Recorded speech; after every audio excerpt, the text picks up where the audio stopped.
എന്താണ് മാളു, ഇങ്ങോട്ടൊന്നും കാണാനില്ലല്ലോ, നമ്മളെയൊക്കെ മറന്നോ? പഠിത്തം തന്നെ പഠിത്തം. എന്നിട്ട് ഈ പഠിക്കുന്ന സാധനം ജീവിതത്തിൽ വല്ല ആവശ്യമുണ്ടോ? അതും ഇല്ല. സത്യം, ഈ ഉണ്ടമ്പൊരു തിന്നുമ്പോ ഞാൻ ഓർക്കും, ഈ ഉത്സാഹ ലസാഹും ഒക്കെ എന്തിനാ പഠിച്ചതെന്ന്. ഫോണിൽ നോക്കിക്കഴിഞ്ഞാൽ നമുക്ക് എന്ത് ഡൗട്ട് ഉണ്ടെങ്കിലും അതിനുള്ള ആൻസർ അപ്പൊ കിട്ടും. സത്യം പറഞ്ഞ ഈ സ്കൂളിലൊക്കെ കുറച്ച് നിയമങ്ങളും പിന്നെ സമൂഹത്തെ എങ്ങനെ പെരുമാറണം എന്നൊക്കെയാ പഠിപ്പിക്കേണ്ടത്. ശരിയാ, വിദ്യാഭ്യാസം എത്ര ഉണ്ടായിട്ടും സമൂഹത്തെ പെരുമാറാൻ അറിയത്തില്ലെങ്കിൽ എന്ത് വിദ്യാഭ്യാസം ഉണ്ടായിട്ട് എന്താ കാര്യം? ആ, എല്ലാം ശരിയാവും. കരണ്ട് ചാർജ് വീണ്ടും കൂടി. മെഴുകു തിരിക്ക് വൻ വിൽപ്പന. ഇവിടെ ഇരിപ്പുണ്ടായിരുന്നു. ലൈറ്റ് ഓഫ് ചെയ്ത കുറുവാ സംഘം, ലൈറ്റ് ഇട്ടാ കൊള്ള സംഘം. എന്തൊരവസ്ഥയല്ലേ. നമ്മുടെ കഷ്ടപ്പാട് കൂടുമെന്നല്ലാതെ ആരോട് പറയാൻ? കഷ്ടപ്പാടോ? അത് ചേച്ചിക്ക് തന്നെ കഷ്ടപ്പാടുള്ളത്. അയ്യോ, എന്റെ കഷ്ടപ്പാടല്ല, ചേട്ടന്റെ കഷ്ടപ്പാടാ ഉദ്ദേശിച്ചത്. നമ്മുടെ മാതൃച്ചേന്റെ മോൾ 1 മാസമല്ലേ കല്യാണം കഴിഞ്ഞിട്ട് ഒരാഴ്ചയായിട്ട് വീട്ടിൽ വന്നിക്കാന്ന് കേട്ടല്ലോ. എന്നാ വല്ല പ്രശ്നം വല്ലതും ഉണ്ടോ? എന്റെ അമ്മോ, എന്നാക്കി ഈ ചിന്തിച്ചു കൂട്ടുന്നത്? കല്യാണം കഴിഞ്ഞാൽ ചേട്ടൻ തിരിച്ച് ഗൾഫിന് പോയി. അപ്പൊ ആ ചേച്ചി ഒരാഴ്ച ഇവിടെ വന്ന് നിന്നതാ. ഓ, അങ്ങനെയായിരുന്നോ? നീ പറഞ്ഞത് നന്നായി.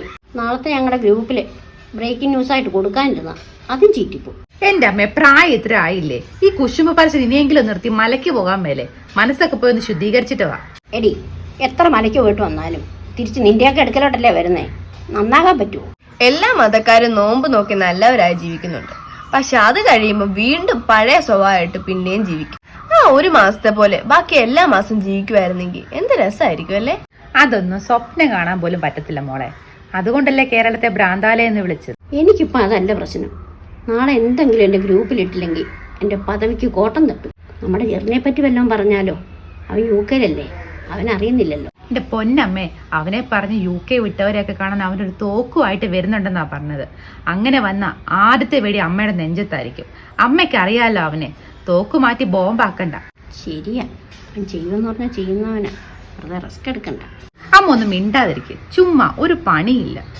നീ നമ്മുടെ ദീപ്തിയുടെ ചെറുക്കനെ കണ്ടായിരുന്നോ? ഇല്ലാന്നേ. അവൾ ഫോട്ടോ കാണിക്കാൻ വീട്ടിൽ വന്നപ്പം ഞാൻ വീട്ടിൽ ഇല്ലായിരുന്നു. എങ്ങനെയുണ്ട് ചെറുക്കനെ കാണാൻ? കൊള്ളാവോ? അവളാ സുന്ദരി, ചെറുക്കൻ എത്ര പോരാ. പിന്നെയും തുടങ്ങി. പെണ്ണാ കുറച്ച് നല്ലെങ്കിൽ പറയും പൊട്ടൻ ലോട്ടറി അടിച്ചെന്ന്. ഇനിയിപ്പൊ ചെറുക്കനെ നല്ലെങ്കിൽ പറയും ഇവൻ ഇതിന് നല്ല പെണ്ണെ കിട്ടുമായിരുന്നെന്ന്. ഒക്കെ ഒരു ചേച്ചി ഉണ്ടായിരുന്നല്ലോ, അവളെ കെട്ടിക്കാതെ ഇവളെ കെട്ടിച്ചാൽ നാട്ടുകാരെന്തോ പറയും. പിന്നെ അനീതി കേട്ടി എന്നാ കുഴപ്പം? നാട്ടുകാർ എന്ത് പറഞ്ഞാലും എന്താ, പോകാൻ പറയണം. പിന്നെ നിനക്കങ്ങനെ പറയാം. മൂത്തവര് നിൽക്കുമ്പം ഇളയവരങ്ങനെ ചെയ്തുകൂടാ. ഓഹോ, നിങ്ങളുടെ അനീതിയല്ലേ ആദ്യം മരിച്ചേ? അപ്പൊ നിങ്ങൾ ചെയ്ത് തെറ്റല്ലേ? മൂത്തര് നിൽക്കുമ്പം ഇളയവരങ്ങനെ ചെയ്യാവോ?